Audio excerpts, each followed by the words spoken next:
Alex కాస్త ఆగు. అక్కడ నిలబడి ఉన్నాడే వాడిని తెలుసా? ఇదిగో వీడిని తెలుసా అని అడిగా.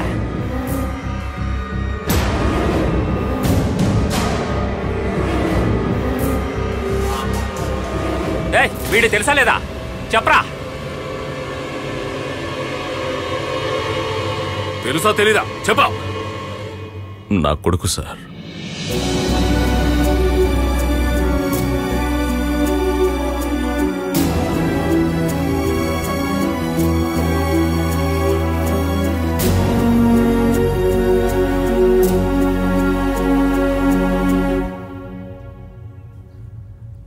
సొంత అబ్బాయిని చూసేసి తెలియనట్టు అలా తిరిగి నడిచావే. యాక్టింగ్ బాగుంది, చాలా బాగుంది.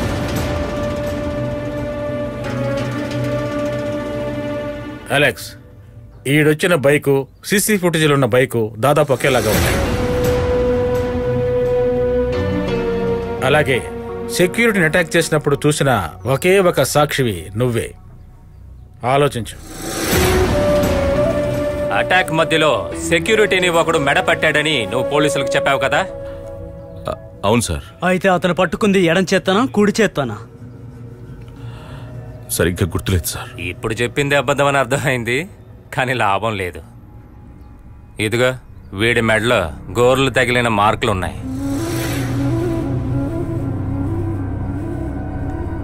నువ్విచ్చిన స్టేట్మెంట్కి దీనికి ఏదైనా సంబంధం ఉంటే హంతకుడికి వ్యతిరేకంగా దేవుడే పెట్టిన సంతకం అవుతుందని.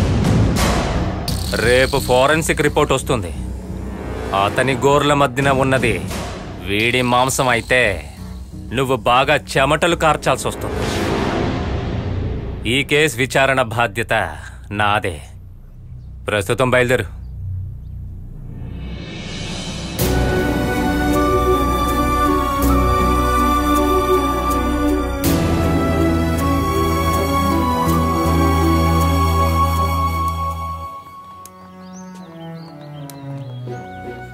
ఏమైంది అలెక్స్?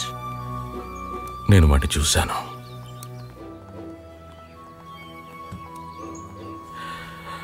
ఇలా చూపించడానికైనా వాడిని నా దగ్గరికి రాకుండా ఇన్నాళ్ళు దాచిపెట్టారు. ఇలా చూడ్డానికైనా నేను ఇన్నేళ్లు వేచి ఉన్నాను. ఒక్క మాట నాతో చెప్పుండొచ్చుగా.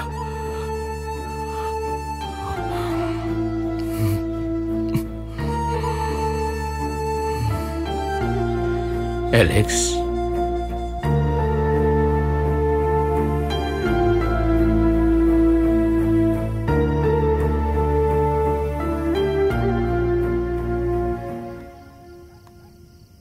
ఏంటి అలెక్స్, ఏమిటి ఆలోచిస్తున్నావు? నా కొడుకు గురించి ఆలోచిస్తూ ఉంటే నా గుండె పగిలిపోయేలా ఉంది. వాడికి ఏం జరగదురా. జైలు నుంచి అనవసరంగా బయటకు వచ్చాను. ఇక్కడ ఉండడం కన్నా అక్కడ ఉండడమే మంచిది. ఇదిగో పెట్టుకో.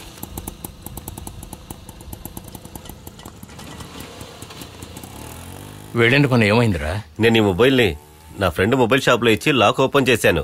అందులో ఉన్న నంబర్స్ ఇవి. చాలా కాల్స్ 2 నంబర్లలోనే వచ్చాయి. నిజమే. సంఘటన జరిగిన రోజు మరుసటి రోజు చాలాసార్లు కాల్ చేశాడు. దాదాపు 12 సార్లు చేశాడు. వీడి ఇల్లు ఎక్కడో తెలుసా? సిరాపేట్ మసీద్ పక్కన అంతా వెతికాను రా. అక్కడిద్దరు సైన్స్ స్కూల్లో చదివేవాళ్లే. అందులో ఒకటి అమ్మాయి. మరి ఇంకొకరు లేరు. అదొక పోలీస్ ఆఫీసర్ ఇల్లు కాబట్టి మేము తిరిగి వచ్చేసాం. అనవసరంగా గొడవ ఎందుకు? ఏమంటావు? వాడి పేరు బినాయ్. నా ఫ్రెండ్ కొడుకు బినాయ్ ఫుట్బాల్ ఆడడానికి గ్రౌండ్కి వస్తారు.